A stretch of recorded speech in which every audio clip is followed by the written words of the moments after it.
E o mais incrível de tudo isso é que você teve uma jornada inteira até chegar a esse encontro real com o Senhor, e você poderia ter escolhido sim a viver no crime, como você mesmo compartilhou.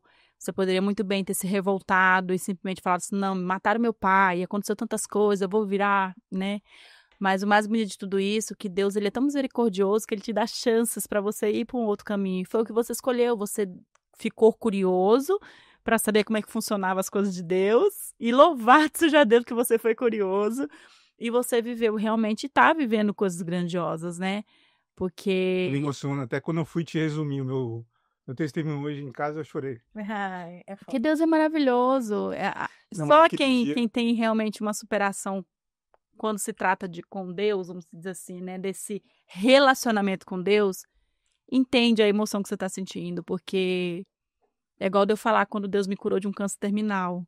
É algo para mim que eu falo assim: "Uau, mil e umas pessoas eu fui selecionada para viver isso". Então é um privilégio saber que Deus nos ama, sim. sabe. Não tem filhos favoritos, mas Ele nos ama de uma forma única, né.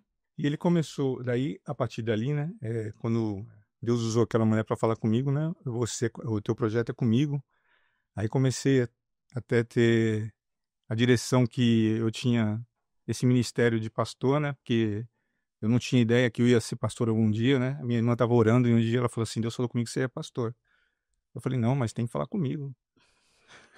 Falou: "Só com você? Tem que falar comigo também, né". Aí de repente vem uma pessoa que eu nunca tinha visto, de repente fala: "Assuma o seu sacerdócio, hein". Eu falei: "O quê?". "Assuma o sacerdócio". De repente vem um outro pastor: "Quando é que você vai começar a ministrar?". Eu falei: "Que é isso?", né. E Deus começou a usar as pessoas, e aí minha irmã falou assim porque eu falei pra minha irmã: "Adriana, eu tô começando a ler a Bíblia agora, como é que eu vou ser pastor?". Ela falou assim: "Deus não escolhe os capacitados, ele capacita os escolhidos, né. Então fica tranquilo que ele vai resolver esse detalhe para você". E daí, comecei, né, a caminhada como pastor, e um dia eu tô lá em São Paulo, que agora é o segundo baque, né, que eu tive, né, na vida, e eu estava fazendo um tratamento dentário, sem sintoma nenhum, e um médico me passa uma medicação e de repente eu começo a ter muita dor abdominal. E eu perguntei para o dentista, né, para um dentista se era normal aquela dor que eu estava tendo, ele falou: "Não, procura uma gastro, vai ver o que que é isso aí". E eu fui na gastro, levei os exames, ela pediu uma série de exames, eu levei o exame para ela, de repente ela olha para mim e fala: "A notícia não é boa, o senhor está com linfoma gástrico". Falei: "O que que é isso?". "É um câncer". "Só que eu não sou especialista", ela falou.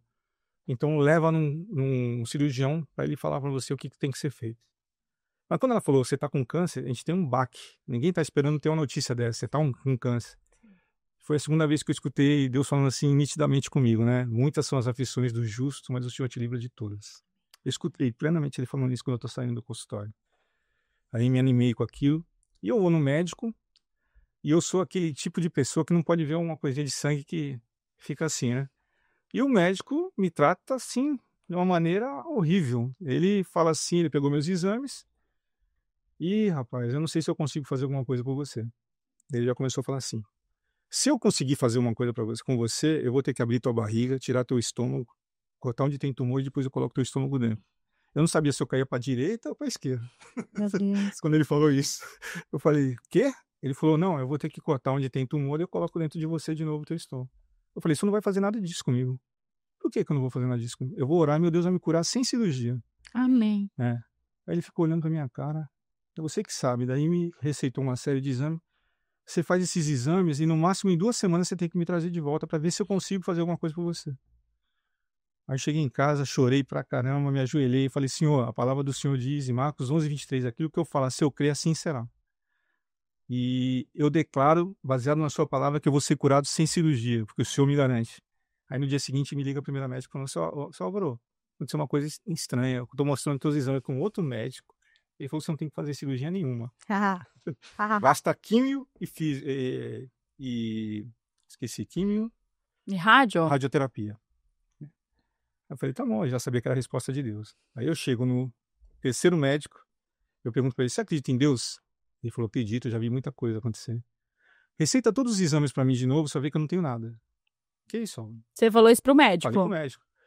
Ele falou: "Receita". Eu falei: "Receita". Aí ele falou: "É mesmo?". Eu falei: "É receita". Nesse meio tempo eu tô numa igreja, daí vem um homem de Deus, ora pra mim e fala assim: "Álvaro, tô vendo você na frente de um médico, ele tá com 2 exames assim. Aqui você tá doente, aqui você tá curado. Eu não sei o que que é isso, é um mistério entre você e Deus. Essa cena se realiza 15 dias depois. Eu tô na frente do médico, mas nessa vez a minha irmã foi junto comigo. E o médico falou: Álvaro, você tinha falado que não ia ter nada, né? Realmente, né? Que no primeiro exame você tá doente, aqui você tá curado. O Aleluia. que você quer fazer? Glória a Deus. Ele falou: porque o câncer pode estar escondido, o linfoma pode estar escondido. Eu ia falar: não vou fazer nada. Minha irmã falou assim: você vai fazer o tratamento. Eu falei: por quê? Ela falou: porque Deus falou comigo ontem que você tem que fazer o tratamento. Uau. Né? Eu falei: tá bom, né? Se ela tá falando, Deus tá falando, então eu vou fazer o tratamento. Foi quando eu cheguei para fazer o tratamento lá em São Paulo, no hospital alemão, lá que tem lá perto da Liberdade. E a médica veio perguntar para mim: como é que o senhor tá? Eu falei: eu tô curado. Eu falei, ela falou: não, você não tá curado, você não fez tratamento nenhum, você não tomou nenhuma químio ainda. Eu falei: mas eu tô curado.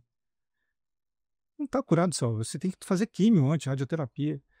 Eu falei: eu tô curado. Ela falou: me explica, por que que você tá curado? Aí eu falei assim: porque a palavra de Deus diz que os sinais seguem aos que creem. Primeiro você tem que declarar, depois a bênção vem.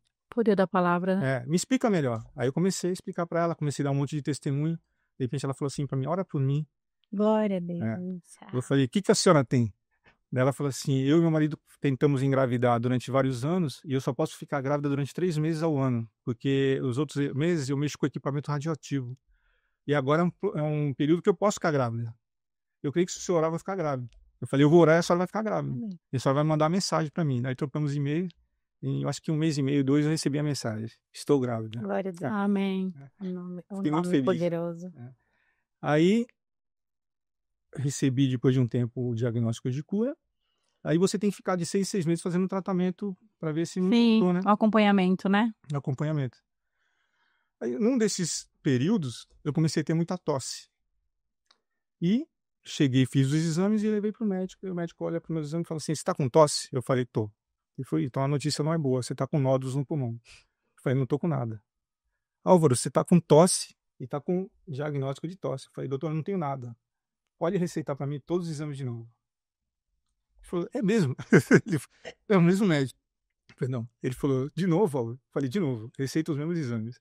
Aliás, sem ter que fazer nada. Só que dessa vez, eu não vou fazer, eu não, nem cheguei a fazer radioterapia na primeira vez, né? Porque eu falei para ele: eu já tô curado sem radioterapia, né?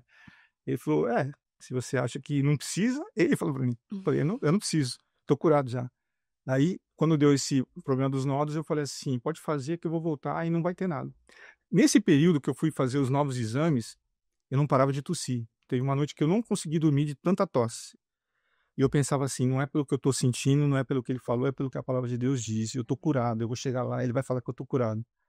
Eu declarava isso várias vezes. Não é pelo que eu tô sentindo, essa tosse para mim não é nada, o diagnóstico não é nada, o que importa é a palavra. Eu chegar lá, ele vai falar que eu tô curado. E quando eu acordei, eu escuto Deus de novo falando assim: só. Eu não falei que se você cresce, você veria minha glória. Amém. Aí cheguei lá, ele olhou os exames assim: rapaz, você tá curado. Você não fez nada e tá curado. Amém. Aí eu vi Deus agir novamente. Amém. E é isso. Glória. Amém. Deus é bom. Glória a Deus. É, Só uma coisa, o senhor falou com a mão na boca, de repente não deva ter captado o microfone. O que o senhor disse pro senhor? Eu ouvi, mas eu queria que as pessoas ouvissem com mais clareza. Eu não falei que se você cresce, você veria minha glória? Amém. Escutei plenamente. Amém. Então eu aprendi na prática a você colocar a palavra em ação, falar aquilo que você quer ver. E Deus confirma. Amém. Normalmente, né, a gente só aprende quando a gente não tem mais nenhuma alternativa. São. É difícil você chegar nessa situação onde a tua alternativa é Deus. Muita Eu gente creio- chega assim, né? Eu creio que ele permite isso porque senão você vai buscar uma alternativa mais fácil, é normal, faz parte da mente humana você buscar uma alternativa que não seja tão difícil. Sim. Mas daí você começa a ver a palavra funcionando, então você começa a ter muitas experiências que Deus confirma a palavra. Sim. Eu cheguei uma vez num hospital, eu estava fazendo rema lá em São Paulo, e um dos amigos meu, que é pastor também, um pastor africano, eu soube que ele estava internado, de repente ele foi internado.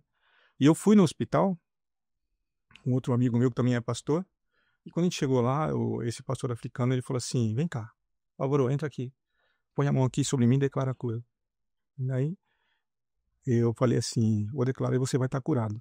E quando eu estou declarando a cura sobre ele, né, a cura que ele estava com, um problema que ele estava tendo lá, eu olho no quarto, o quarto tinha 7 doentes. E eu vi cada um de um jeito, né? E atrás dele tinha uma pessoa que na hora eu não identifiquei se era homem ou mulher.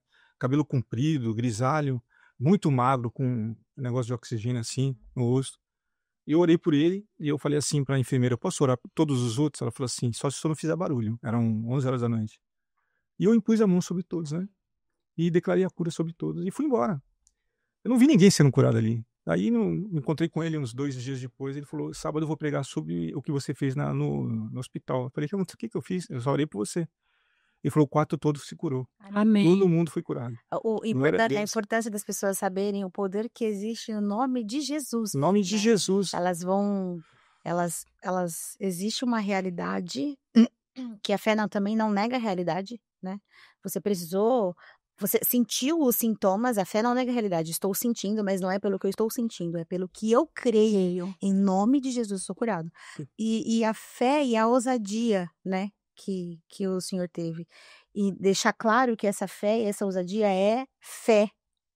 É fé, não é um aventureiro, é alguém que leu a palavra, Que entendeu. crê no nome de Jesus e que é o nome de Jesus que é poderoso para fazer esse É o milagre. nome dele. Né? Porque tem pessoas que, de repente, se apenas ouvem e falam, vamos ver também se vai dar certo. Não, não.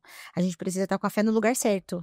Né? Porque a fé é colocar o pé, a gente falou isso uns programas atrás, né? A fé é a gente colocar o pé no chão sem a gente ver o chão, crendo que, de fato. E a fé não pode ter dúvida. E quando o senhor fala acerca da certeza que teve de que eu tô curado de novo, pode ser, o Deus que fez uma vez faz outra, faz outra, e glória a Deus por isso, porque de repente o senhor foi a primeira Bíblia que algumas pessoas leram, Sim. né? A experiência que trouxe sobre a vida deles foi algo que marcou e que deva ter de fato transformado, isso é muito poderoso.